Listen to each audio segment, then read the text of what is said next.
5 seconds.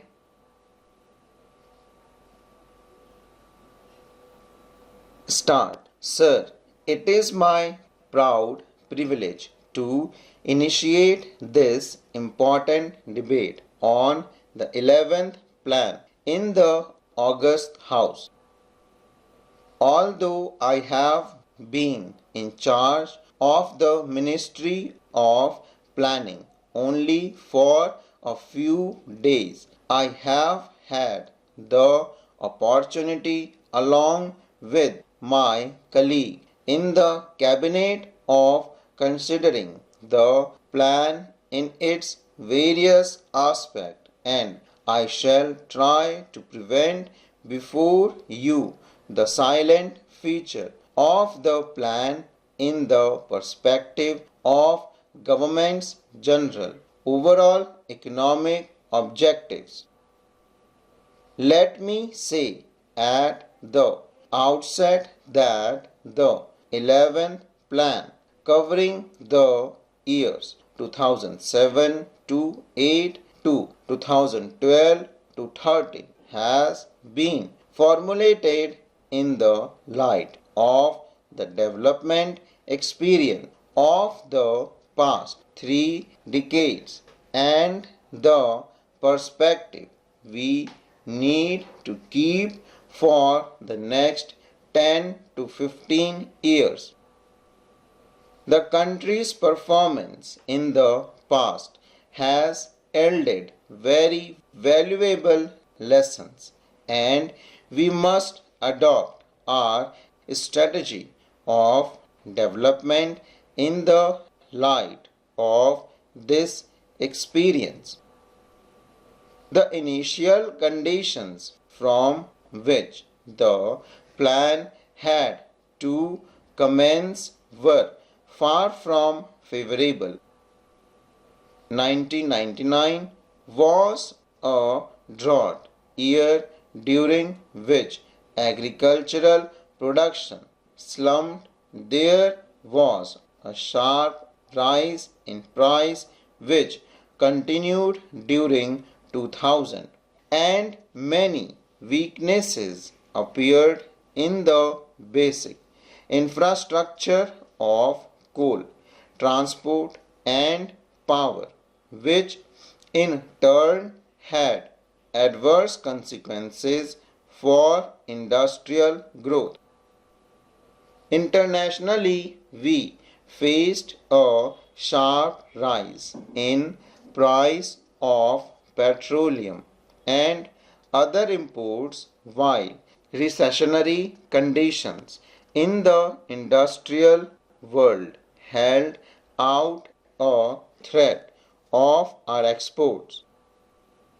In a situation such as this, it was not easy for government and the Planning Commission to chart the course of the country for the next 5, 10 or 15 years, which would be bold or definitive.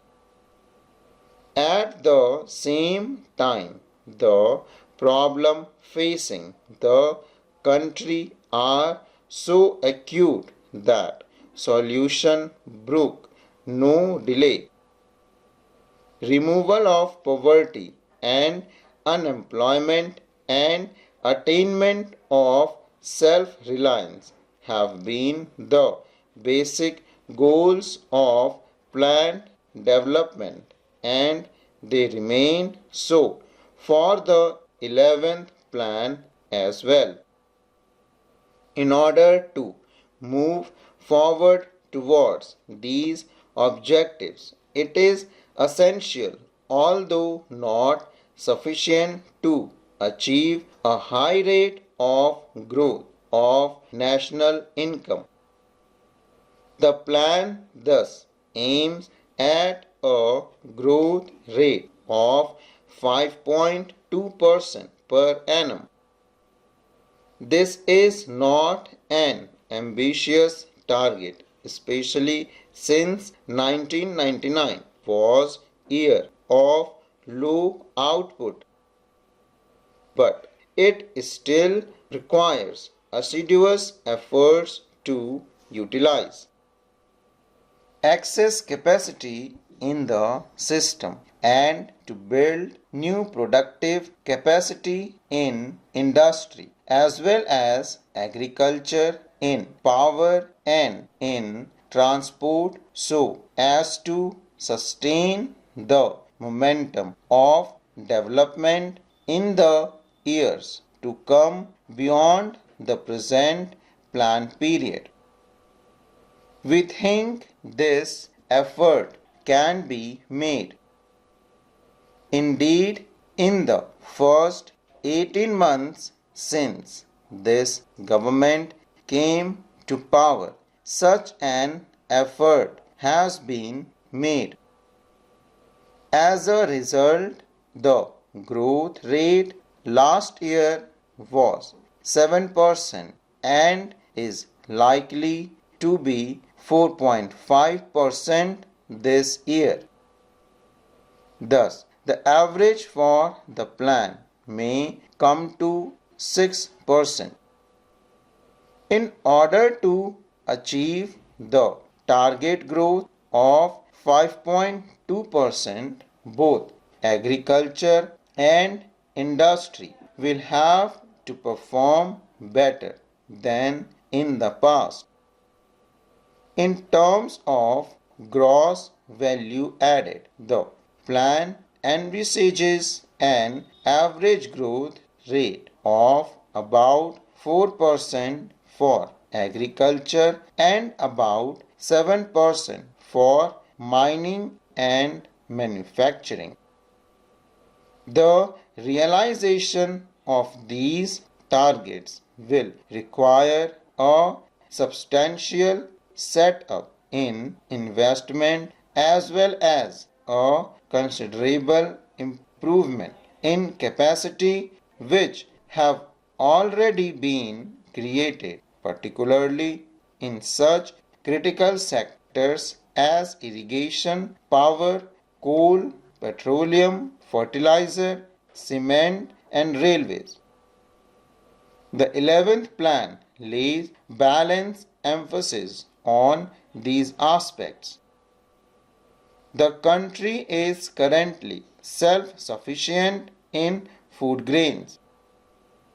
However, there are still gaps in such important areas as pulses and vegetable oilseeds.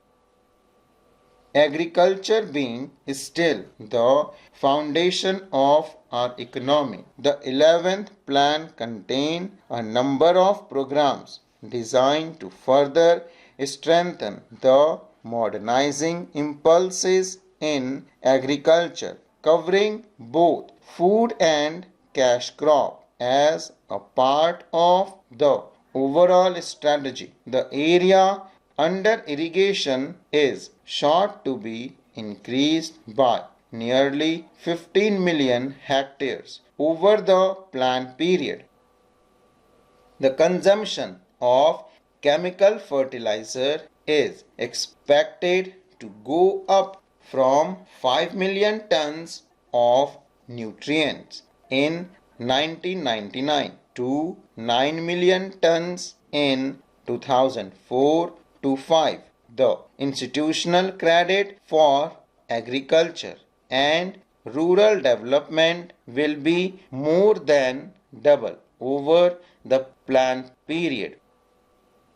The newly planned National Bank for Agriculture and Rural Development will act as a powerful agent for overcoming the weaknesses of the credit delivery system, particularly in meeting the credit needs of small and marginal farmers and rural artisans.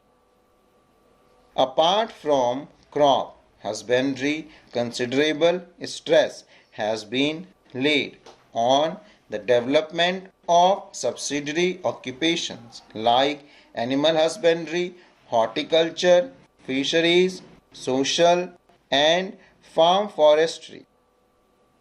The Dairy Development Program alone is expected to benefit about 15 million families.